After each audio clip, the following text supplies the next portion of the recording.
31살의 오체리는 그날도 혼자 집을 청소하고 있었습니다. 임신 6개월째 배가 불러오면서 허리가 쉽게 아팠지만 가만히 앉아 있는 것이 더 불편했어요. 그녀는 인테리어 회사를 다니다 출산 준비를 이유로 휴직한 상태였고 낮 시간에 긴 정적이 익숙해질 만도 한데 그렇지가 않았습니다. 체리는 거실 한쪽 벽면을 훑다가 에어컨 리모컨 거치대 뒤편으로 손을 넣었어요. 먼지를 닦으려던 참이었죠. 그런데 손가락 끝에 이질적인 감촉이 닿았습니다. 딱딱하고 매끄러운 작은 물체였어요. 꺼내보니 손톱만 한 크기의 기기였습니다. 렌즈가 달려 있었어요. 그것도 현관 방향을 정확하게 향한 채로. 체리는 그 자리에 쪼그려 앉은 채 한동안 아무것도 하지 못했습니다. 기기를 손바닥 위에 올려두고 뒤집어 보니 제조사 이름이 작게 새겨져 있었어요. 체리는 휴대폰으로 그 이름을 검색했고 연동 앱을 찾아 설치했습니다. 앱이 열리자 기기의 활성화 기록이 떴어요. 최초 연동 시각은 지난주 화요일 오후였습니다. 체리는 그 날짜를 보는 순간 떠오르는 얼굴이 있었어요. 지난주 화요일 시어머니 남정옥이 반찬을 가져다 준다며 혼자 집에 들렀던 날이었습니다. 도겸은 회사에 있었고 체리는 병원 정기검진이 있어 잠시 자리를 비웠어요. 집 열쇠는 오래전부터 정옥이 가지고 있었고 체리는 그것을 돌려달라는 말을 꺼낼 타이밍을 번번이 놓쳐왔습니다. 체리는 기기를 다시 거치대 뒤에 올려두었어요. 그대로 두는 편이 낫다고 판단했죠. 그녀는 휴대폰 카메라를 꺼내 기기를 여러 각도에서 찍었습니다. 앱 화면도 스크린샷으로 저장했어요. 연동 날짜, 시각, 기기 고유 번호가 모두 담겨 있었죠. 체리는 사진을 앨범의 가장 깊은 폴더에 옮겨두었습니다. 도겸이 볼 수 없는 곳에. 그러고 나서 체리는 도겸에게 전화를 걸었어요. 신호가 2번 가고 연결이 되지 않았습니다. 퇴근 중이라는 문자가 왔어요. 그 직후 다른 번호에서 메시지가 도착했습니다. 시어머니 정옥이었어요. 며느리 몸은 좀 어떠냐고, 저녁은 챙겨 먹었냐고 적혀 있었죠. 체리는 메시지를 읽지 않은 채로 두었습니다. 화면을 끄고 청소도구를 제자리에 가져다 놓고 소파에 천천히 앉았어요. 거실은 조용했습니다. 에어컨 거치대가 보였어요. 아무것도 달라진 게 없는 것처럼 보이는 그 자리가 체린의 눈에는 아까와 전혀 달라 보였습니다. 그녀는 배 위에 손을 얹었어요. 차가운 손이었죠. 이 집에서 몇 달 더 버텨야 한다는 사실이 오늘따라 무겁게 내려앉았습니다.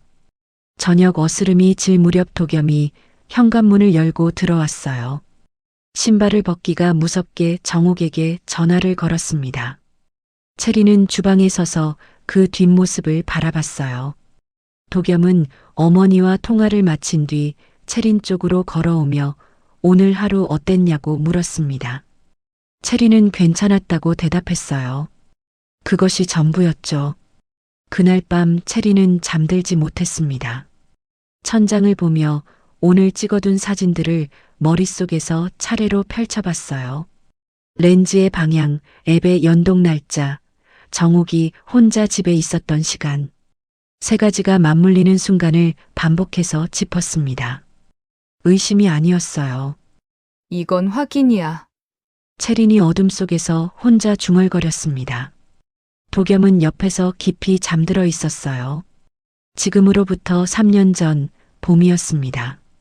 체린과 도겸의 결혼식은 강남의 한 예식장에서 열렸어요. 하객이 200명이 넘었고 꽃 장식이 천장까지 이어진 홀은 화사하고 환했습니다. 누가 봐도 번듯한 결혼식이었죠. 그런데 체리는 그날을 떠올릴 때마다 꽃 냄새보다 먼저 떠오르는 장면이 있었어요. 혼인 서약이 끝난 직후였습니다. 주례가 2사람의 결합을 선언하고 하객들의 박수가 홀을 가득 채웠어요. 도겸이 채린의 손을 잡았습니다. 딱 한 박자, 그러고는 놓았어요. 정옥이 먼저 아들의 팔을 잡았기 때문이죠. 정옥은 환하게 웃으며 도겸을 이끌어 단상 아래로 내려갔습니다. 채린은 혼자 단상 위에 남겨진 채 사진기자의 안내를 기다려야 했어요. 웨딩드레스 자락이 발에 걸렸고 채린은 혼자서 치마를 들어 올리며 계단을 내려왔습니다. 웨딩카 앞에서도 마찬가지였어요. 정욱이 도겸의 손을 잡고 먼저 차 문을 열었습니다. 하객 몇 명이 웅성이는 소리가 들렸지만 아무도 나서지 않았어요. 채린은 혼자 반대편 문을 열고 탔습니다. 차 안에서 도겸은 채린의 손을 다시 잡았어요. 아무 일도 없었다는 듯이 채린은 그 손을 뿌리치지 않았습니다. 그럴 수가 없었어요. 그날은 결혼식이었으니까요. 피로 연장해서 정옥은 채린의 친정 쪽 하객들에게 끝내 인사를 건네지 않았습니다. 도겸의 지인들 사이를 돌며 웃음을 나누는 동안 채린의 친정어머니 윤복수는 구석 테이블에 앉아 음식을 건드리지 않은 채 딸을 바라봤어요. 채린이 시어머니 쪽으로 다가가려 할 때마다 도겸이 어느새 그 자리에 먼저 나타나 어머니 곁에 섰습니다. 자연스러운 것처럼 보였어요. 의도한 것처럼 보이지 않았죠. 그래서 더 말을 꺼낼 수가 없었습니다. 피로연이 끝나고 채린은 잠깐 복순 곁에 앉았어요. 복순은 딸의 얼굴을 한참 들여다보다가 괜찮겠냐고 물었습니다. 채린은 웃으며 괜찮다고 했어요. 오늘 하루만 넘기면 된다고 생각했죠. 복순은 더 묻지 않았습니다. 모녀는 서로의 손을 한번 꼭 쥐었다가 놓았어요. 신혼여행 짐을 챙기는 도겸의 뒷모습을 보며 채린은 스스로에게 말했습니다. 결혼식이 다 그런 거라고, 시어머니가 아들을 과하게 아끼는 것이라고, 시간이 지나면 달라질 거라고. 그 말들이 얼마나 근거 없는 것인지는 나중에야 알게 됐지만 그때의 채린은 그 말들을 믿고 싶었어요. 아니, 믿어야만 했습니다. 3년이 지난 지금 채린은 그날의 단상 위를 떠올립니다. 박수 소리가 가득한 홀에서 혼자 서 있던 그 순간을요. 그때 이미 뭔가 어긋나 있었다는 걸 채린은 이제 알고 있었어요. 다만 그때는 그것을 어긋남이라고 부를 언어가 없었을 뿐이었습니다. 소파에 앉은 채린은 눈을 감았어요. 배 위에 손을 얹은 채 3년 전 그 봄날의 꽃 냄새를 잠시 떠올렸습니다. 그리고 천천히 눈을 떴어요. 거실 한쪽 에어컨 거치대가 보였죠. 렌즈는 여전히 그 자리에 있었습니다. 처음부터였구나. 채린이 낮게 말했어요. 그 말은 누구에게 하는 말도 아니었습니다. 그냥 확인이었어요. 채린이 그 숫자를 처음 세기 시작한 건 특별한 이유가 있어서가 아니었습니다. 어느 날 저녁 도겸이 현관을 들어서자마자 외투도 벗지 않은 채 정욱에게 전화를 거는 것을 보면서 문득 이게 오늘만의 일이 아니라는 생각이 들었어요. 그래서 다음 날부터 세기 시작했습니다. 달력 한쪽에 작은 숫자로 조용히. 오늘로 87일째였어요. 임신 6개월의 채린은 저녁 준비를 하면서 손이 자주 멈췄습니다. 냄비 뚜껑을 올려두고 멍하니 서 있다가 달력을 한번 보고 다시 가스레인지 앞으로 돌아오는 일이 반복됐어요. 87이라는 숫자가 머릿속에서 지워지지 않았죠. 하루도 빠진 날이 없었습니다. 도겸이 야근을 한 날도, 채린이 몸이 좋지 않아 일찍 잠든 날도 도겸은 어김없이 어머니에게 먼저 전화를 걸었어요. 통화 시간은 짧을 때는 3분, 길 때는 20분을 넘겼습니다. 그 사이 채린은 항상 주방에 있거나 방에 있었어요. 같은 공간에 있어도 도겸의 시선은 채린을 향하지 않았습니다. 채린은 이 사실을 도겸에게 말한 적이 없었어요. 말을 꺼내는 상상을 여러 번 해봤지만 그 다음 장면이 늘 같았습니다. 도겸이 어색하게 웃으며 습관이라고 할 것 같았어요. 아니면 어머니가 혼자 사시는데 안부 전화드리는 게 뭐가 문제냐고 할 것 같았죠. 체리는 그 대답을 듣고 싶지 않았습니다. 틀린 말이 아니기 때문이 아니라 그 대답 뒤에 아무것도 달라지지 않을 것이기 때문이었어요.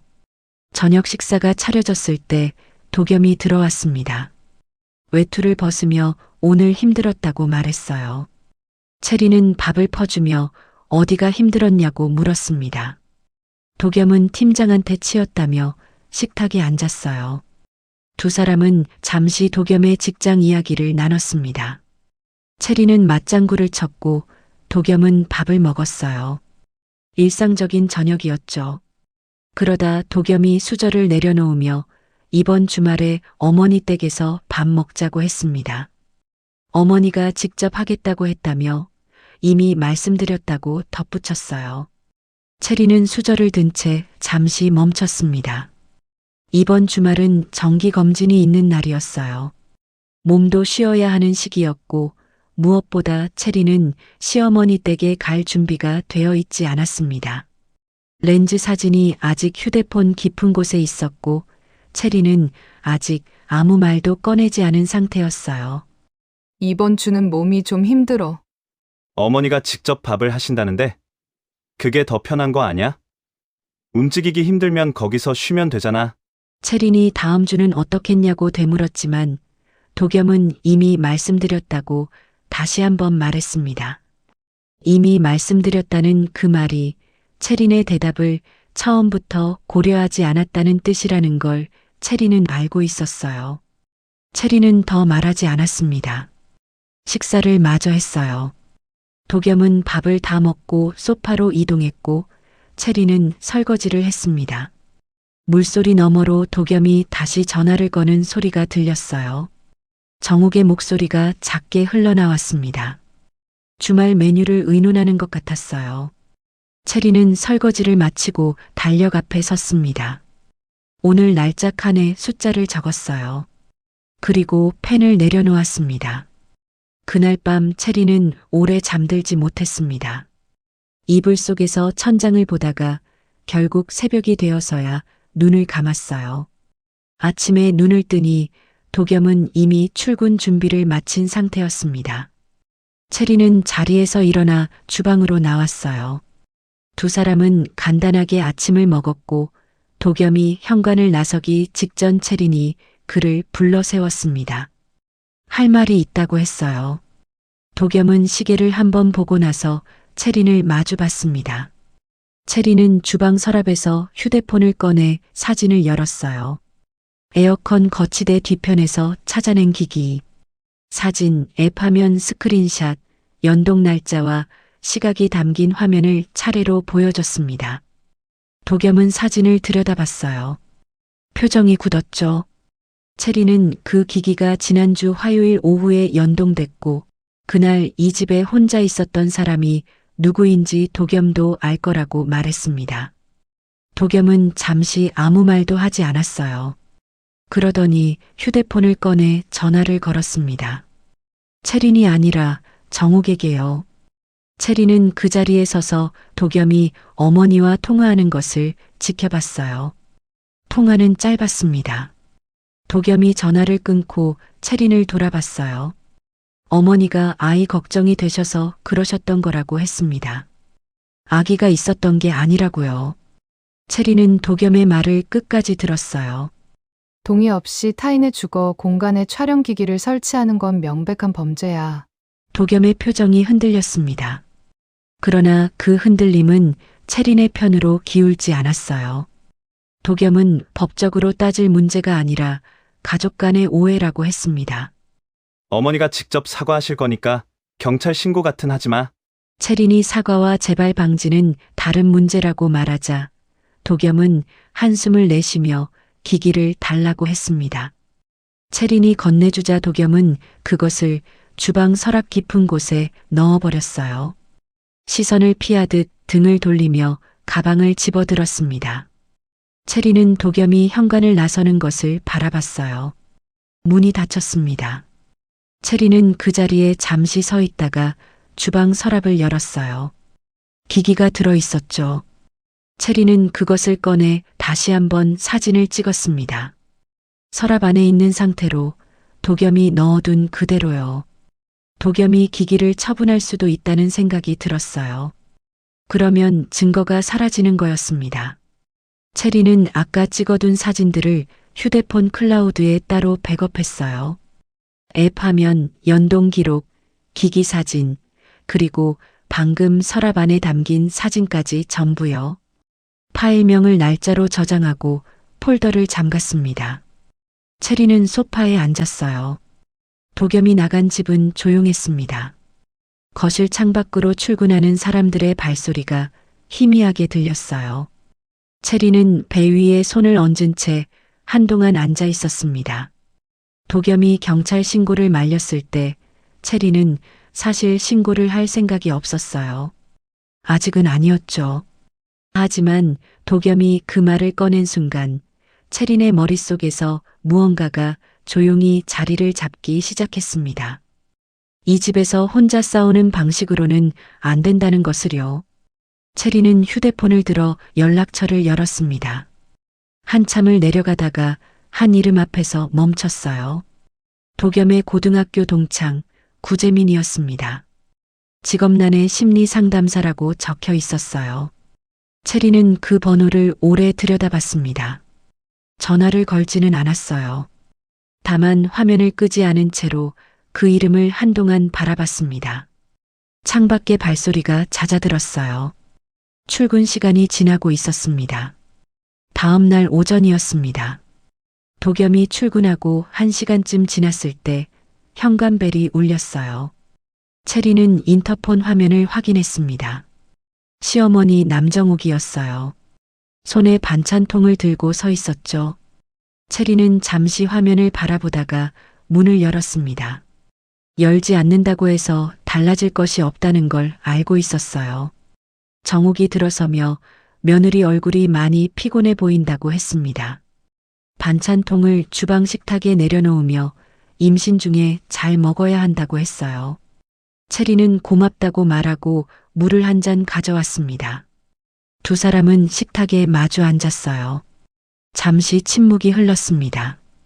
먼저 말을 꺼낸 것은 정욱이었어요. 도겸이한테 들었어. 카메라 얘기. 정욱은 말을 잇기 전에 눈가를 손으로 짚었어요. 눈물이 고여 있었습니다. 자신이 왜 그랬겠냐고, 며느리가 외출이 잦고 낯선 번호로 통화하는 걸 보고 불안했다고 했어요.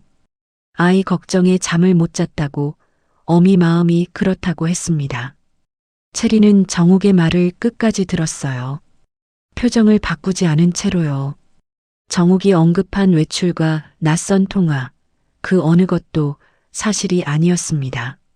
체린의 외출은 병원과 마트가 전부였고 낯선 번호는 병원 예약 확인 문자였어요.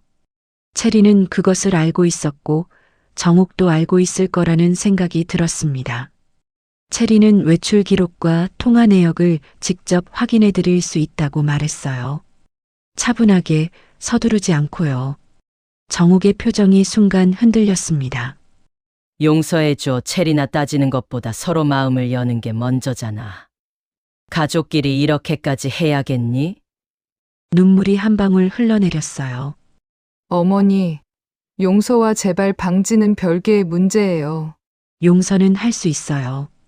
하지만 앞으로 이런 일이 다시 생기지 않으려면 분명한 선이 필요하다고 했죠.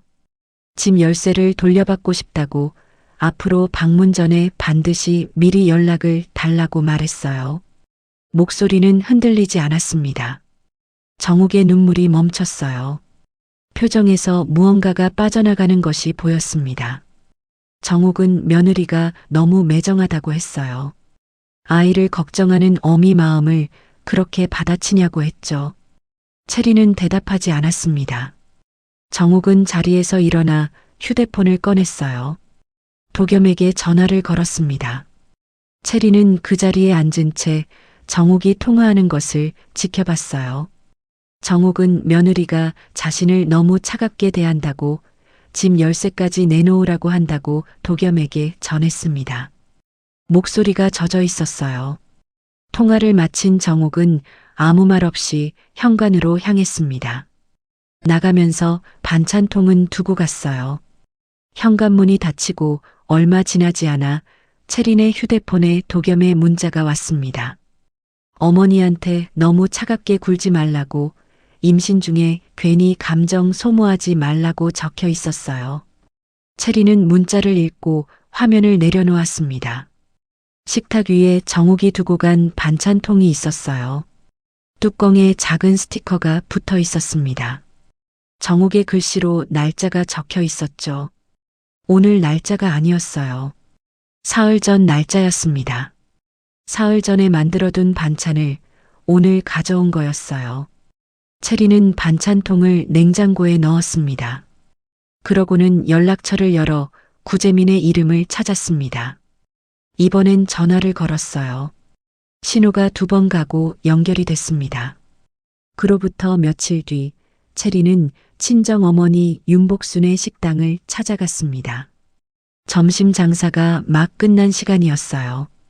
테이블 몇 개가 아직 정리되지 않은 채였고 복순은 앞치마를 두른 채 주방에서 나오다가 딸을 보고 놀란 표정을 지었습니다. 무슨 일이야? 연락도 없이. 그냥 복순이 자리를 안내하며 뭐라도 먹겠냐고 물었어요. 채리는 괜찮다고 했습니다. 두 사람은 창가 테이블에 마주 앉았어요. 점심 손님이 빠진 식당은 한산했고 주방에서 설거지 소리만 간간히 들렸습니다. 채린이 먼저 말을 꺼냈어요. 카메라 이야기부터 시작했습니다. 거치대 뒤에서 발견한 것, 연동 날짜가 정욱의 방문 시각과 일치한다는 것, 도겸에게 말했더니 가족 간의 오해라는 말로 덮으려 했다는 것까지 순서대로 말했어요. 복수는 팔짱을 끼고 들었습니다. 채린이 정욱이 직접 찾아와 눈물을 흘렸지만 해명이 사실과 달랐다는 것, 도겸이 문자로 자신에게 오히려 차갑게 굴지 말라고 했다는 것까지 이야기했습니다. 복수는 잠시 침묵했어요. 그러고는 정욱이 잘못했다고 말했습니다. 그건 맞다고, 선을 넘은 거라고 했어요. 채리는 어머니의 그 말을 기다려왔던 것 같았습니다. 그런데 복순의 다음 말은 달랐어요. 아이를 낳고 나면 달라질 거라고 했습니다. 시어머니도 손자 손녀가 생기면 며느리를 다르게 본다고, 조금만 더 참아보라고 했어요. 채리는 21번 골랐습니다. 이혼을 생각하고 있다고 말했어요. 복순의 표정이 굳었습니다. 목소리가 낮아졌어요. 주변 테이블을 한번 살피고 나서 그 말을 함부로 꺼내지 말라고 했습니다. 아이가 뱃속에 있는데 무슨 소리냐고, 낳고 나서 생각해도 늦지 않는다고 했어요. 채린이 지금 상황이 낳고 나면 나아질 문제가 아닌 것 같다고 말했지만 복수는 지금은 몸이 예민해서 그렇게 느끼는 거라고 했습니다. 임신 중에는 별것 아닌 것도 크게 느껴진다고요. 채리는 더 말하지 않았어요. 반박하지 않았습니다. 창밖을 잠시 봤다가 자리에서 일어섰어요. 볼 일이 있다고, 먼저 가보겠다고 했습니다. 복순이 밥은 먹고 가라고 했지만 채리는 괜찮다고 하며 가방을 들었어요. 복순이 딸의 뒷모습을 바라봤습니다. 뭔가를 더 말하려다가 멈췄어요. 채린이 식당 문을 열고 나갔습니다. 복순은 자리에 그대로 앉아 있었어요. 앞치마 끈을 만지작거리다가 휴대폰을 꺼냈습니다. 잠시 머뭇거리더니 통화 버튼을 눌렀어요. 정욱의 이름이 화면에 떴습니다. 신호가 가고 정욱이 받았어요.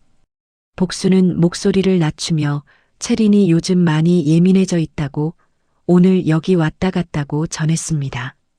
주방에서 설거지 소리가 멈췄다가 다시 시작됐어요. 채린은 그 통화를 몰랐습니다. 식당에서 멀어지는 골목을 걸으며 휴대폰을 꺼냈어요. 구재민과 약속한 날짜를 확인했습니다. 이틀 뒤였어요. 채리는 휴대폰을 주머니에 넣고 걸음을 이었습니다. 하늘이 흐렸어요. 비가 올 것 같았습니다. 체리는 걸으면서 오늘 어머니와 나눈 대화를 되짚었어요. 잘못됐다는 말은 들었습니다. 하지만 그 뒤에 따라온 말들이 더 길었어요. 참아라, 달라질 거다, 낳고 나서 생각해라. 체리는 그 말들이 위로가 아니라는 걸 알고 있었습니다. 위로처럼 들리지만 실은 버텨라는 말이었어요. 체리는 더 이상 버티는 방향으로 생각하고 싶지 않았습니다. 빗방울이 한두 방울 떨어졌어요. 체리는 걸음을 조금 빠르게 했습니다. 구재민과의 약속은 그가 자주 들른다는 카페에서 잡혔습니다. 강남 쪽 번화가 골목 안쪽에 있는 조용한 곳이었어요. 체린이 먼저 도착해 창가 자리에 앉았습니다. 바깥에는 퇴근 무렵에 사람들이 오가고 있었어요. 체리는 음료를 주문하지 않고 기다렸습니다. 구재민이 들어온 건 약속 시간보다 조금 이른 때였어요. 키가 크고 안경을 쓴 남자였습니다. 체린과는 결혼식 이후로 한두 번 마주친 게 전부였어요. 그는 자리에 앉으며 체린에게 연락이 와서 놀랐다고 했습니다. 체린은 솔직하게 말했어요. 도겸 이야기를 들을 수 있는 사람이 달리 없었다고요. 구재민은 잠시 체린을 바라봤습니다. 그러고는 자신이 말할 수 있는 것과 말할 수 없는 것이 있다고 했어요. 도겸과는 오랜 친구지만 상담사로서 지켜야 할 선이 있다고 했습니다. 체리는 고개를 끄덕였어요. 도겸을 분석해달라는 게 아니라 이런 관계가 어떻게 만들어지는 건지 알고 싶다고 했습니다. 구재민이 음료를 한 모금 마셨어요. 그리고 천천히 말을 시작했습니다. 어릴 때 부모 중 한 명이 감정적으로 불안정한 경우 아이는 그 부모의 감정을 먼저 살피는 것을 생존 방식으로 익힌다고 했어요. 그 부모가 울면 달래야 하고 화가 나면 원인을 제거해야 하고 불안해하면 옆에 있어줘야 한다는 것을요. 그렇게 훈련된 아이는 어른이 돼서도 그 패턴을 반복한다고 했습니다. 가장 가까운 관계에서 특히요. 체리는 말없이 듣고 있었어요. 구재민이 말하는 아이가 누구인지, 그 부모가 누구인지 체리는 설명을 들을 필요가 없었습니다. 이미 알고 있었어요. 구재민이 덧붙였습니다. 이런 관계에서 가장 어려운 점은 그 아이가 자신이 그러고 있다는 걸 인식하지 못한다는 거라고요. 그에게는 그것이 사랑이고 효도이고 당연한 일이기 때문이라고 했어요. 외부에서 문제를 지적하면 오히려 방어적으로 반응한다고 했습니다. 카메라를 보여줬을 때 도겸이 어머니에게 먼저 전화를 건 것, 체린의 말보다 정욱의 눈물에 먼저 반응하는 것, 체린에게 차갑게 굴지 말라고 문자를 보낸 것, 전부 같은 패턴이었습니다. 두 사람이 대화를 나누는 동안 카페 문이 열렸습니다. 도겸이 들어왔어요. 구재민이 오늘 보자고 한 거였습니다. 체리는 자리를 옮기지 않았어요. 구재민이 미리 말하지 않았지만 체리는 이 자리가 우연이 아님을 직감했습니다. 체린이 먼저 구재민에게 연락했을 때 구재민은 도겸도 부르겠다고 말하지 않았어요. 다만 시간을 저녁으로 잡자고 했었죠. 체리는 그때 눈치챘지만 아무 말 하지 않았습니다. 도겸은 체린을 보고 굳었어요. 구재민을 봤다가 다시 체린을 봤습니다. 구재민이 앉으라고 했어요. 도겸이 자리에 앉았습니다. 어색한 침묵이 잠깐 흘렀어요. 구재민이 도겸에게 물었습니다. 어릴 때 어머니가 울면 어떻게 했냐고요. 도겸의 표정이 딱딱해졌습니다. 갑자기 왜 그런 걸 묻냐고 했어요. 구재민은 답을 강요하지 않았습니다. 그냥 기억이 어떠냐고 했어요. 도겸은 잠시 아무 말도 하지 않았습니다. 그러다 가족끼리 다 그런 거 아니냐고 했어요. 구재민은 고개를 끄덕이며 그럴 수도 있다고 했습니다. 그러면서 조용히 덧붙였어요. 그 패턴이 지금도 반복되고 있는 것 같다고, 그리고 체린이 지금 많이 위험한 상태라고요. 도겸은 구재민을 한번 바라보다가 자리에서 일어났습니다. 할 말이 있으면 따로 연락하라고 하고는 먼저 카페를 나갔어요. 문이 닫혔습니다. 구재민은 채린을 봤어요. 채린은 도겸이 나간 문 쪽을 바라보다가 구재민에게 시선을 돌렸습니다. 저한테 하신 말씀 남편한테도 꼭 해주세요. 구재민은 고개를 끄덕였습니다. 그날 밤 도겸은 늦게 귀가했고 채린은 이미 방에 들어가 있었어요. 불을 끄지 않은 채 누워서 도겸이 들어오는 소리를 들었습니다. 도겸은 씻고 나와 불을 껐어요. 두 사람 사이에 아무 말도 오가지 않았습니다. 그날 밤이 그렇게 지나갔어요. 며칠 뒤 아침이었습니다. 도겸이 출근 준비를 하면서 물었어요. 이번 주 목요일 산부인과 예약 맞아? 채린이 맞다고 하자 도겸은 잠시 머뭇거렸습니다. 어머니가 같이 가고 싶다고 하셔. 진료 동행을 하고 싶으시다고 손자 손녀 보고 싶어서 그러신 거라고 했어요. 채린은 도겸을 바라봤습니다. 도겸은 시선을 피하지 않았어요. 채린은 천천히 말했습니다. 산부인과 진료는 내가 단독으로 결정할 문제야. 어머니가 오시는 건 이번엔 어려울 것 같아. 도겸의 표정이 굳었습니다. 어머니 마음을 왜 몰라주냐고 했어요. 손자 손녀가 궁금하신 건데 그게 그렇게 어려운 일이냐고 했습니다. 채린은 대답하지 않았어요. 도겸은 출근했습니다. 목요일 오전 채린은 혼자 산부인과로 향했어요. 대기실에 들어서는데 입구 쪽에서 인기척이 느껴졌습니다. 정욱이었어요. 단정하게 차려입고 가방을 든 채 서 있었습니다. 미리 와서 기다리고 있었던 거였어요. 채린은 잠시 멈췄다가 접수처로 걸어갔습니다. 접수를 하면서 채린은 담당 간호사에게 조용히 말했어요. 오늘 보호자 등록을 따로 하지 않겠다고, 진료실 동행은 본인 혼자만 할 것이라고 했습니다. 간호사가 알겠다고 했어요. 채린은 번호표를 받아들고 대기 의자에 앉았습니다. 정욱이 맞은편에 앉아 채린을 바라봤어요. 채린은 시선을 진료실 쪽으로 고정했습니다. 이름이 불렸어요. 채린이 혼자 진료실로 들어갔습니다. 정욱은 대기실에 남았어요. 진료는 20분쯤 걸렸습니다. 아이의 상태는 양호했어요. 의사가 다음 예약 날짜를 알려줬고 채린은 메모했습니다. 진료실을 나오면서 채린은 숨을 한번 골랐어요. 대기실에서 정욱이 일어섰습니다. 어땠냐고, 아이는 괜찮냐고 물었어요. 채린은 정욱 앞에 서서 말했습니다. 아이는 건강하다고요. 그리고 앞으로 의료적인 결정은 자신이 단독으로 한다고 했어요. 진료 동행이나 의료정보 공유는 자신의 동의 없이는 이루어지지 않을 거라고 이번 한 번만 말하겠다고 했습니다. 정욱의 얼굴이 굳었어요. 뭔가를 말하려다가 주변 시선을 의식했습니다. 대기실에 다른 환자들이 있었어요. 정욱은 입을 닫았습니다. 그러고는 가방을 들고 먼저 나갔어요. 엘리베이터 문이 닫혔습니다. 채린은 병원을 나와 집으로 돌아왔어요.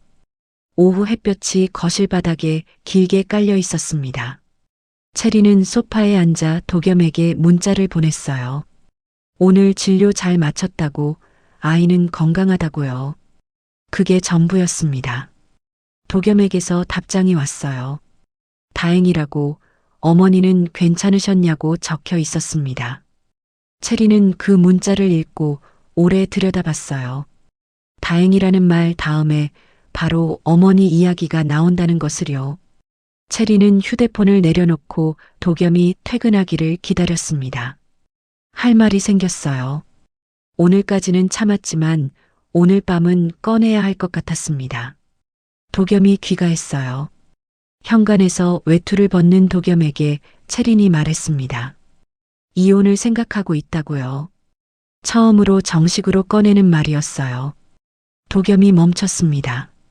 외투를 든 채로 채린을 바라봤어요. 아무 말도 하지 않았습니다. 채린은 도겸의 대답을 기다리지 않고 방으로 들어갔어요.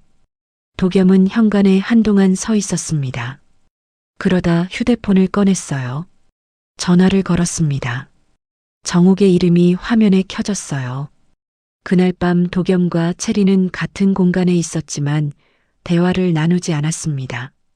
도겸은 거실에서 오래 앉아 있었고 체리는 방에서 불을 끄지 않은 채 누워 있었어요. 자정이 넘어서야 도겸이 방으로 들어왔습니다. 체리는 잠든 척했어요. 도겸도 아무 말하지 않았습니다. 두 사람 사이에 흐르는 침묵이 그날따라 유독 무겁게 느껴졌어요. 다음 날 아침이었습니다. 도겸이 출근한 지 1시간쯤 지났을 때였어요. 체리는 주방에서 아침을 먹다가 현관벨 소리를 들었습니다. 인터폰 화면을 확인하니 정욱이었어요. 어제와 달리 손에 아무것도 들지 않은 채였습니다. 체리는 잠시 화면을 바라봤어요. 그러고는 문을 열었습니다. 정욱이 들어오지 않았어요. 복도에 선 채로 체린을 바라봤습니다. 체린도 현관 안쪽에 서서 정욱을 마주봤어요. 정욱이 먼저 말을 꺼냈어요. 어젯밤에 도겸이한테 들었다. 이혼하자고 했다고. 체리는 아무 말하지 않았어요. 정욱이 계속했습니다. 조용한 목소리였어요. 낮고 또렷했습니다. 이혼을 하게 되면 뱃속 아이의 친권은 자신들 쪽에서 가져갈 수 있다고 했어요. 단호하게 그러나 감정 없이 말했습니다. 마치 오래전부터 준비해둔 말처럼요.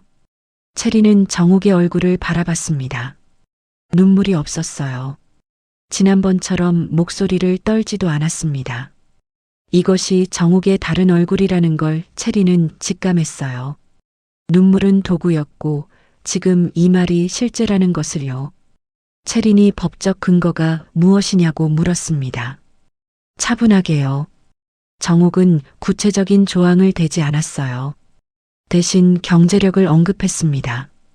도겸의 수입, 자신들의 자산, 체린의 현재 휴직 상태, 체린의 친정이 가진 조건들을 하나씩 나열했어요.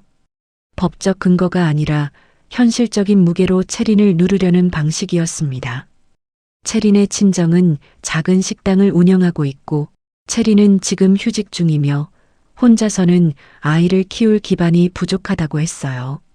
체린은 정욱이 말하는 동안 표정을 바꾸지 않았습니다. 손도 움직이지 않았어요. 정욱의 말이 끝났을 때 체린은 알겠다고 했습니다.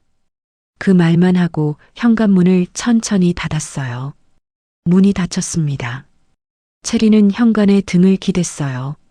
복도에서 정욱의 발소리가 멀어지는 것이 들렸습니다. 엘리베이터 소리가 났어요. 그리고 조용해졌습니다. 체리는 주머니에서 휴대폰을 꺼냈어요. 화면을 확인했습니다. 정욱이 복도에 나타난 순간부터 녹음이 시작되어 있었어요. 체리는 전날 밤 도겸이 정욱에게 전화를 거는 것을 보면서 오늘 아침 정욱이 올 것이라고 예상했습니다. 그래서 아침부터 녹음 앱을 켜두었어요. 정욱이 벨을 누른 순간 주머니 안에서 녹음이 시작됐고 복도에서 나눈 대화가 전부 담겨 있었습니다. 체리는 파일을 저장했어요. 카메라 사진을 백업해둔 폴더에 함께 넣었습니다. 친권 협박, 경제적 압박, 날짜와 시각까지 담긴 녹음이었어요. 체리는 주방으로 돌아왔습니다. 아직 다 먹지 못한 아침이 식탁 위에 있었어요. 자리에 앉아 숟가락을 들었습니다. 밥을 한술 떴어요. 천천히 씹었습니다. 창밖으로 아침 햇살이 들어오고 있었어요. 체리는 식사를 마치고 연락처를 열었습니다. 이번엔 구재민이 아니었어요. 검색창에 법률사무소라고 입력했습니다. 화면에 여러 이름이 떴어요. 체리는 그중 하나를 골라 전화번호를 저장했습니다. 바로 전화를 걸지는 않았어요. 다만 저장해 두었습니다. 쓸 때가 올 것이라는 걸 알고 있었으니까요. 구재민의 사무실은 번화가에서 조금 벗어난 골목 안에 있었습니다. 간판이 작고 눈에 띄지 않는 곳이었어요. 체린이 찾아간 것은 오전 진료가 없는 날이었습니다. 구재민은 채린이 온다는 것을 알고 있었어요. 며칠 전 채린이 따로 연락을 했거든요. 카페에서 만났을 때와는 다른 자리가 필요하다고 했습니다. 상담실은 작고 조용했어요. 창이 하나 있었고 햇빛이 커튼을 통해 부드럽게 들어왔습니다. 채린은 소파에 앉았어요. 구재민은 맞은편에 앉았습니다. 두 사람 사이에 낮은 테이블이 있었어요. 차가 한 잔씩 놓였습니다. 채린이 먼저 말을 꺼냈어요. 카페에서 들은 이야기를 더 깊이 알고 싶어요. 도겸과 정욱의 관계가 어떻게 형성됐는지, 그리고 그것이 왜 지금도 반복되는지요. 구재민은 잠시 생각했어요. 그러고는 도겸 개인의 사례를 직접 언급하는 것은 어렵다고 했습니다. 오랜 친구이기도 하고 상담사로서의 윤리 때문이기도 하다고 했어요. 채린은 고개를 끄덕였습니다. 직접 언급하지 않아도 된다고 했어요. 일반적인 이야기로 해달라고 했습니다. 구재민이 말을 시작했어요. 어릴 때 한 부모에게 과도하게 의존하도록 훈련된 아이는 어른이 된 뒤에도 그 부모의 감정 상태를 최우선으로 읽는 습관을 유지한다고 했습니다. 배우자가 생겨도 마찬가지예요. 배우자의 감정보다 그 부모의 감정이 먼저 처리돼야 안심이 되는 구조라고 했어요. 이것은 의식적인 선택이 아니라 자동 반응에 가깝다고 했습니다. 그래서 본인이 인식하지 못하는 경우가 많다고요. 채린은 그 말을 들으며 지난 3년을 떠올렸어요. 도겸이 채린보다 정욱을 먼저 생각하는 수백 개의 장면들이 차례로 지나갔습니다. 채린은 그것이 의도가 아니라 반사라는 걸 이제 알았어요. 하지만 그렇다고 달라지는 것이 있는가? 라는 질문이 바로 뒤따라왔습니다. 이런 관계에서 변화가 가능할까요? 구재민은 가능하다고 했습니다. 하지만 조건이 있다고 했어요. 변화는 외부에서 강제할 수 없고 반드시 본인이 직면해야 한다고 했습니다. 누군가 대신 싸워줘서 되는 게 아니라 그 사람 스스로 자신의 패턴을 보는 순간이 있어야 한다고 했어요. 채린은 잠시 생각했습니다. 그렇다면 정욱을 상대하는 것보다 도겸이 스스로 직면하게 만드는 방법이 먼저라는 뜻이냐고 물었어요. 구재민이 고개를 끄덕였습니다. 정확하다고 했어요. 가해자를 공격하는 방식은 오히려 공생자를 방어적으로 만든다고 했습니다. 도겸이 정욱 편을 드는 상황이 반복될 수 있다고 했어요. 반면 도겸이 스스로 무언가를 목격하게 된다면 그것은 외부의 말보다 훨씬 강하게 작동한다고 했습니다. 채린은 그 말을 가만히 되새겼어요. 구재민이 차를 한 모금 마시며 덧붙였습니다. 다만 그 직면의 순간을 만들기 위해서는 채린이 먼저 자신의 위치를 확실히 해야 한다고 했어요. 흔들리지 않는 상태여야 도겸이 채린을 중심으로 다시 설 수 있다고 했습니다. 채린은 상담실을 나서며 골목을 걸었어요. 구재민의 말이 머릿속에서 정리되고 있었습니다. 정욱을 향한 분노는 여전히 있었어요. 하지만 그것을 어디에 먼저 쓸 것인지가 달라졌습니다. 채린은 걸음을 멈추고 휴대폰을 꺼냈어요. 저장해둔 법률사무소 번호를 열었습니다. 이번엔 전화를 걸었어요. 신호가 갔고 연결이 됐습니다. 채린은 상담 예약을 잡았어요. 가장 빠른 날짜로요. 전화를 끊고 나서 채린은 하늘을 한번 올려다봤습니다. 구름이 걷히고 있었어요. 오후 햇살이 골목 바닥에 내려앉았습니다. 채린은 다시 걷기 시작했어요. 이전보다 걸음이 조금 달라져 있었습니다. 채린이 정욱의 과거를 들여다보기 시작한 것은 늦은 밤이었습니다. 도겸이 잠든 뒤 채린은 거실로 나와 소파에 앉았어요. 불을 켜지 않은 채였습니다. 창밖에서 가로등 빛이 들어왔어요. 채린은 지난 3년 동안 도겸에게서 들은 가족 이야기들을 하나씩 떠올렸습니다. 단편적이고 흩어진 조각들이었어요. 도겸은 어머니 이야기를 자주 했지만 아버지 이야기는 거의 하지 않았습니다. 체리는 그 빈자리가 이상하다고 생각해 본 적이 없었어요. 그런데 구재민의 말을 들은 뒤로는 그 빈자리가 다르게 보였습니다. 체리는 도겸과 처음 만났을 때를 떠올렸어요. 도겸의 아버지는 지방에 살고 있다고 했습니다. 가끔 연락은 한다고 했지만 명절에도 따로 챙기지 않는다고 했어요. 이유를 물었을 때 도겸은 그냥 사이가 멀어졌다고만 했습니다. 더 이상 묻지 않았어요. 체린도 더 파고들지 않았고요. 그런데 결혼 후 정욱의 입에서 한 번씩 흘러나오는 말들이 있었습니다. 도겸 아버지가 한창 어려울 때 자기만 살겠다고 했다는 것, 자식 둔 사람이 어떻게 그럴 수 있냐는 것, 정욱 혼자 도겸을 키운 거나 마찬가지라는 말들이었어요. 체리는 그 말들을 시어머니의 하소연 정도로 흘려들었습니다. 그런데 지금 다시 생각해 보니 그 말들이 흘러나온 횟수가 꽤 많았어요. 체리는 날짜를 역산해 봤습니다. 도겸이 태어난 해, 그리고 도겸이 초등학교에 입학한 해를 기준으로요. 도겸이 아버지 이야기를 거의 하지 않게 된 시점이 초등학교 3, 4학년 무렵이라는 것을 도겸의 말에서 어렴풋이 짐작할 수 있었어요. 그 시기에 도겸의 아버지가 사업에 실패했다는 이야기도 언젠가 스쳐 지나가듯 들은 적이 있었습니다. 체리는 그 시점에 정욱이 어떤 상태였을지를 생각했어요. 남편이 떠나거나 멀어지고 경제적으로 흔들리고 혼자 아이를 키워야 하는 상황이었을 거라고요. 그 두려움이 아들에게 향했을 거라는 것을 체리는 이제 이해했습니다. 이해한다는 것이 용서한다는 뜻은 아니었어요. 다만 정욱이 왜 그렇게 됐는지를 알면 어디를 건드려야 하는지도 알 수 있었습니다. 다음 날 체리는 친정어머니 복순을 다시 찾아갔어요. 이번엔 식사 시간을 피해 오전 일찍 갔습니다. 복순이 문을 열며 놀란 표정을 지었어요. 체리는 들어서며 바로 말을 꺼냈습니다. 지난번에 어머니가 정욱에게 전화한 것을 알고 있다고 했어요. 복순의 얼굴이 굳었습니다. 부정하려다가 멈췄어요. 체리는 화내지 않았습니다. 목소리를 높이지도 않았어요.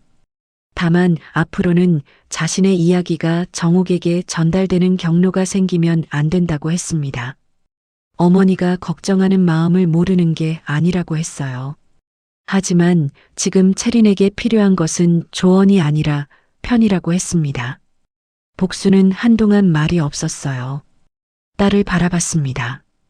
체린의 눈빛이 예전과 달랐어요. 지쳐 보이지 않았습니다. 오히려 단단해 보였어요. 복수는 천천히 고개를 끄덕였습니다. 알겠다고 했어요. 차마라도 달라질 거라는 말도 없었습니다. 체리는 복순의 손을 한번 잡았다가 놓았어요. 오래 있지 않았습니다. 볼 일이 있다고 하고 일어섰어요. 복순은 딸이 나가는 것을 바라봤습니다. 문이 닫혔어요. 복순은 자리에 앉아 한동안 그 문을 바라봤습니다. 이번엔 휴대폰을 꺼내지 않았어요. 체리는 법률사무소로 향했습니다. 약속 시간이 다 됐을 때였어요. 법률사무소는 건물 4층에 있었습니다. 엘리베이터에서 내리니 유리문 너머로 단정하게 정리된 사무실이 보였어요. 체리는 문을 열고 들어갔습니다.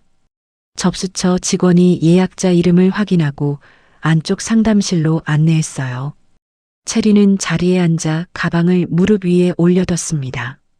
변호사는 30대 후반으로 보이는 여성이었어요. 자리에 앉으며 어떤 일로 오셨냐고 물었습니다. 체리는 가방에서 휴대폰을 꺼냈어요. 미리 정리해둔 순서대로 내용을 꺼내기 시작했습니다. 첫 번째는 카메라였어요. 거치대 뒤에서 발견한 기기 사진, 앱 연동 기록, 정욱의 방문 시각과 일치하는 날짜를 화면으로 보여줬습니다. 변호사가 화면을 들여다보며 메모를 했어요. 두 번째는 녹음 파일이었습니다. 복도에서 정욱이 친권을 언급하며 경제적 조건을 나열했던 그 아침의 대화였어요. 체리는 파일을 재생했습니다. 변호사가 잠시 펜을 내려놓고 끝까지 들었어요. 세 번째는 산부인과 무단 동행 시도 기록이었습니다. 채린이 거부 의사를 밝혔음에도 정욱이 대기실에 나타난 것, 접수처에서 보호자 등록을 단독으로 거부한 기록을 정리한 메모였어요. 변호사는 세 가지를 차례로 검토하고 나서 채린을 바라봤습니다. 이것을 어떻게 활용하고 싶으신지 물었어요.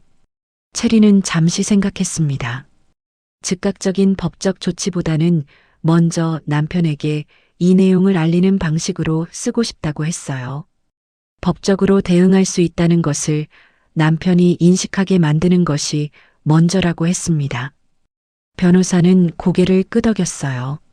불법 촬영 기기 설치는 형사 고소가 가능하고 친권 협박, 녹음은 심리적 압박의 증거로 쓸 수 있으며 의료정보 접근 시도는 향후 분쟁에서 유리하게 작용할 수 있다고 설명했습니다. 법적 조치를 바로 진행하지 않더라도 이 자료들이 있다는 사실 자체가 협상력이 된다고 했어요. 채린은 그 말을 들으며 처음으로 자신이 혼자가 아니라는 느낌을 받았습니다. 막연하게 버텨온 것이 아니라 지금 이 자리에서 무언가 단단한 것 위에 서 있다는 느낌이었어요. 상담을 마치고 변호사가 주요 내용을 정리한 요약본을 출력해 줬습니다. 채린은 그것을 받아 가방에 넣었어요. 사무실을 나서며 엘리베이터를 기다렸습니다. 문이 열리고 닫히는 동안 채린은 오늘 저녁을 생각했어요. 도겸이 귀가할 시간, 그리고 그 앞에 이 요약본을 내려놓는 순간을요. 그날 저녁 도겸이 들어왔습니다. 채린은 저녁 식사를 차리지 않았어요. 식탁 위에 아무것도 없었습니다. 도겸이 이상하다는 듯 채린을 봤어요. 채린은 도겸에게 자리에 앉으라고 했습니다. 도겸이 앉았어요. 채린은 가방에서 요약본을 꺼내 식탁 위에 내려놓았습니다. 아무 말하지 않았어요. 도겸이 서류를 집어들었습니다. 첫 줄을 읽는 순간 표정이 굳었어요. 그대로 천천히 읽어 내려갔습니다. 채린은 도겸의 맞은편에 앉아 기다렸어요. 서두르지 않았습니다. 도겸이 서류를 읽는데 꽤 오랜 시간이 걸렸어요. 중간에 한번 멈추더니 녹음 파일이 있냐고 물었습니다. 채린은 있다고 했어요. 들어볼 거냐고 물었죠. 도겸은 잠시 망설이다가 고개를 저었습니다. 도겸이 서류를 다 읽고 덮었어요. 한동안 식탁 위를 바라봤습니다. 채린은 기다렸어요. 도겸이 휴대폰을 꺼냈습니다. 채린은 또 정욱에게 전화를 거는 건가 생각했어요. 그런데 도겸은 화면을 켰다가 그냥 내려놓았습니다. 전화를 걸지 않았어요. 그날 밤 처음으로 도겸이 정욱에게 전화를 걸지 않았습니다. 그 주 주말이었습니다. 도겸이 아침 일찍 일어나 채린에게 잠깐 나갔다 오겠다고 했어요. 어디가? 도겸은 잠시 머뭇거리다가 어머니 댁에 간다고 했습니다. 채린은 아무 말 하지 않았어요. 도겸이 나갔습니다. 정욱의 집은 지하철로 2정거장 거리였어요. 평소엔 차를 가져갔지만 그날은 걷고 싶었어요. 골목을 지나며 도겸은 지난 며칠을 되짚었습니다. 채린이 식탁에 내려놓은 서류, 그 안에 담긴 내용들, 그리고 자신이 그것을 읽는 동안 아무 말도 하지 못했던 것을요. 정욱의 집 현관 앞에서 도겸은 잠시 섰습니다. 벨을 누르기 전에 숨을 한번 골랐어요. 벨을 눌렀습니다. 정욱이 문을 열었어요. 아들을 보고 반가운 표정을 지었습니다. 들어오라며 손을 잡으려 했어요. 도겸은 들어갔지만 소파에 앉지 않았습니다. 거실 한가운데 서서 정욱을 바라봤어요. 정욱이 뭐 먹겠냐고 물었습니다. 도겸은 밥 먹으러 온 게 아니라고 했어요. 도겸이 카메라 이야기를 꺼냈습니다. 채린이 처음 사진을 보여줬을 때 자신이 어머니 편을 들었다고 했어요. 가족 간의 오해라고 했다고, 그게 잘못된 거였다고 했습니다. 정욱의 표정이 굳었어요. 도겸은 계속했습니다. 카메라를 설치한 것이 사실이냐고 직접 묻겠다고 했어요. 정욱은 잠시 아무 말도 하지 않았습니다. 그러다 눈가를 손으로 짚었어요. 며느리가 걱정이 됐다고, 아이 때문에 불안했다고 했습니다. 도겸은 이번엔 그 눈물 앞에서 멈추지 않았어요. 어머니, 채린이 외출이 잦았던 것도, 낯선 통화를 한 것도 사실이 아니에요. 채린의 외출 기록과 통화 내역을 직접 확인했다고 했어요. 내 편이 아니라 남의 편을 드냐? 채린이 이간질을 한 거라고, 며느리가 들어온 뒤로 도겸이 달라졌다고 했습니다. 도겸은 자리를 피하지 않았어요. 서서 정욱의 말을 끝까지 들었습니다. 그러고 나서 천천히 말했어요.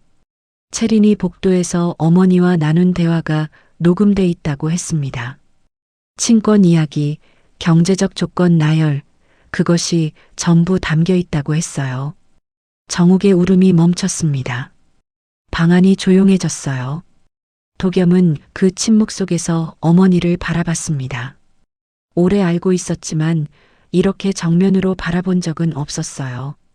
정욱의 얼굴에서 눈물이 거치고 나니 도겸은 그 뒤에 있는 것이 보였습니다.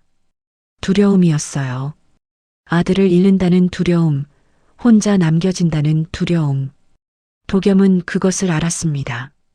알면서도 이번엔 그 두려움이 자신을 멈추게 하지 않았어요. 도겸은 당분간 연락을 자제해달라고 했습니다. 채린과 자신이 정리할 시간이 필요하다고 했어요. 정욱이 뭔가를 말하려 했지만 도겸은 이미 현관으로 향하고 있었습니다. 신발을 신었어요. 문을 열었습니다. 도겸아. 정욱이 불렀어요. 도겸은 돌아보지 않았습니다. 문이 닫혔어요. 정욱은 거실 한가운데 서 있었습니다. 아들이 나간 현관을 바라봤어요. 한동안 움직이지 않았습니다. 그러다 소파에 천천히 앉았어요. 눈물도 친권 협박도 통하지 않는다면 다음엔 무엇을 써야 하는가를요. 도겸은 걸어서 집으로 돌아왔어요. 현관문을 열고 들어서니 채린이 거실 소파에 앉아 있었습니다. 책을 펼쳐두고 있었지만 읽고 있지는 않았어요. 도겸이 외투를 벗으며 자리에 앉았습니다. 두 사람은 잠시 말이 없었어요. 도겸이 먼저 입을 열었습니다. 다녀왔어. 채린은 고개를 들어 도겸을 바라봤어요. 아무것도 묻지 않았어요. 고개를 끄덕였습니다. 도겸이 정욱의 집에서 돌아온 날 밤 두 사람은 오랜만에 같은 테이블에 마주 앉아 저녁을 먹었습니다. 특별한 것은 없었어요. 채린이 간단하게 차린 밥상이었고 도겸은 수저를 들며 잘 먹겠다고 했습니다. 두 사람은 천천히 식사를 했어요. 말이 많지 않았지만 무거운 침묵도 아니었습니다. 설거지를 마친 채린이 거실로 나왔습니다. 도겸은 소파에 앉아 있었어요. 채린은 그 맞은편에 앉았습니다. 두 사람 사이에 말이 오가기 전에 잠시 시간이 흘렀어요. 도겸이 먼저 말을 꺼냈습니다. 오늘 어머니를 만나고 온 이야기를 했어요. 카메라 설치를 직접 따졌다고 했습니다. 어머니가 처음에 눈물을 꺼냈지만 이번엔 멈추지 않았다고 했어요. 채린이 보여준 서류, 녹음이 있다는 것, 외출 기록과 통화 내역이 사실과 달랐다는 것을 어머니 앞에서 확인했다고 했습니다. 당분간 연락을 자제해달라고 했다고도 했어요. 채린은 도겸의 말을 끝까지 들었습니다. 중간에 끼어들지 않았어요. 도겸이 말을 마쳤을 때 채린은 잠시 생각했습니다. 그러고는 천천히 말을 시작했어요. 고맙다고 했습니다. 오늘 한 일이 쉽지 않았을 거라고 했어요. 오늘 한 번으로는 부족하다고요. 도겸이 채린을 바라봤어요. 채린은 계속했습니다. 앞으로 부부와 관련된 모든 결정에서 정욱의 개입을 도겸이 직접 차단해야 한다고 했어요.